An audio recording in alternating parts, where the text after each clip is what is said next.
So the pay rates and the markets and everything are down, but what I've got here is a rig consisting of a 560 Ti, a 450, two matching 460s, a 630, yeah, a 460 and the 740. And the 740 likes to run dagger, and it's only giving me like 15 cents.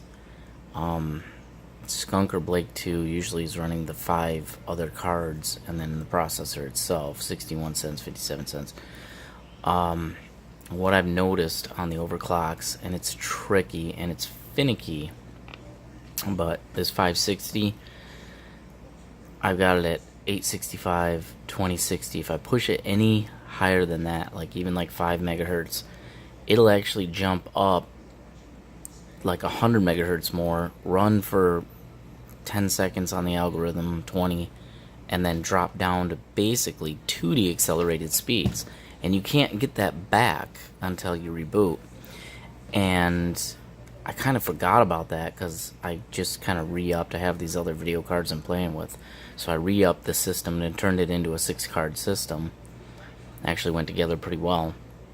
But I started thinking about it, and like, why does this 740, it's got 4 gigs of DDR5, why doesn't it, really knock it out? And it still really doesn't, but sometimes, because it's always just on dagger, sometimes something comes down the pipe and this thing will kick up to 4.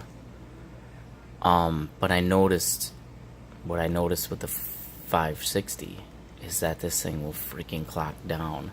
So I've got this thing parked pretty much right where this one doesn't jump. It'll run, and it doesn't jump up to some like number. You put it up 10 instead of going up 10.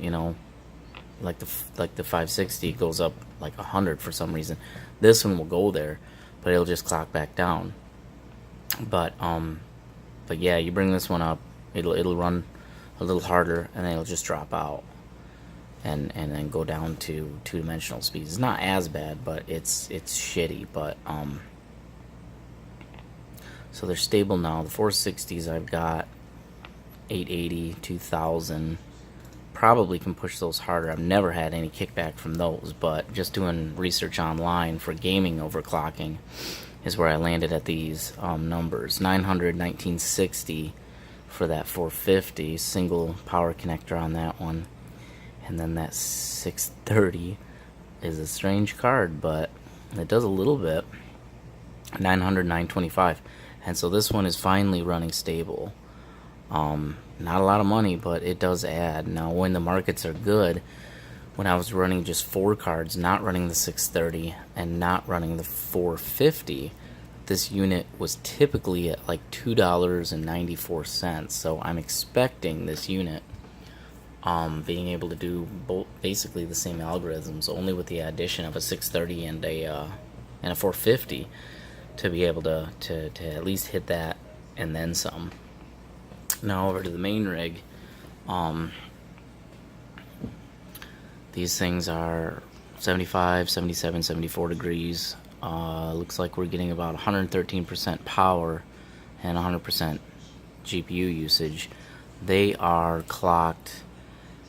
Well, they're clocked up 240 and 556, and the 556 is definitely applied to the RAM, but the 240 really isn't. It's no matter what I do, 1960, 1974, 1822, the 3 gig cards, these should be the 6 gig cards actually, 1 and 4, and they're running lower clocks, and then the 3 gig cards are kind of forced to run a little bit higher to kind of match up with them. And there is a difference.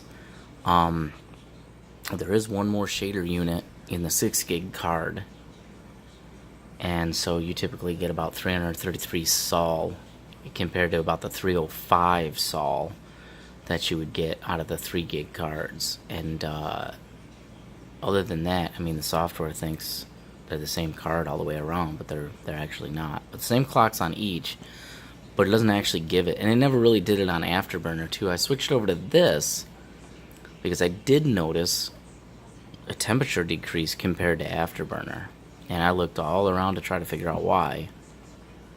I don't really know why, but I can't get the clocks to fix themselves. With that being said, this machine has always been stable. It's never dropped down. 6 gig, 3 gig, 3 gig, 6 gig. CPU, well, without being in TeamViewer, typically hits 305. So about, I don't know, 305 today would be like $1.15. Most of the time it's about $1.50 by itself on the processor. And then right now I'm getting like 1263. I've been getting 15, 16, 17. So nothing's great right now for mining, but everything is running stable. Everything's running pretty cool. And this one, this one's got a 650 watt power supply pushing all these cards. And I've done some balancing, knowing how the legs of power supplies work and stuff. So there may be a situation still that I want to research, because I don't have another power supply that's that powerful in hand. I have a secondary power supply I'm going to add and do more experiments with tomorrow when I get to the shop, just to give more power dedicated to more cards. I've got another 550 that I'm going to throw on and just dedicate to like half the cards. Even though the clocks are there, my theory is that they're still not quite being pushed with enough current to really jam out the performance. So even though everything looks good digitally here on paper, I think if you're choking a little voltage, or actually if you're choking a little amperage, I think it actually matters. And so I'm gonna kind of set out to prove that as being the truth. So this will be interesting to see. Yeah, because it's just underperforming. So that's about it. And yeah, I want to kind of send this out to Brandon Coin, because I think maybe that's what he's getting on some of his cards that are giving him issues. And I'm not running much of a system because I can't really buy any cards to dedicate, but I can play and tweak and play and find all the erratic behavior. And when these cards trip out, it's a full reboot.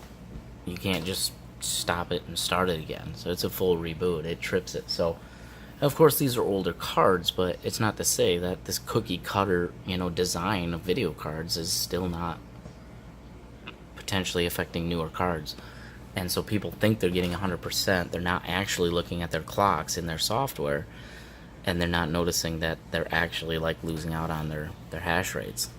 So this one's for him. Obviously bring your clocks way down and just let the fucker fly. And if it stabilizes, then bring it back up and see at what point it runs for a minute or two, and then it clocks down to 2D or low 3D speeds. And that might be something.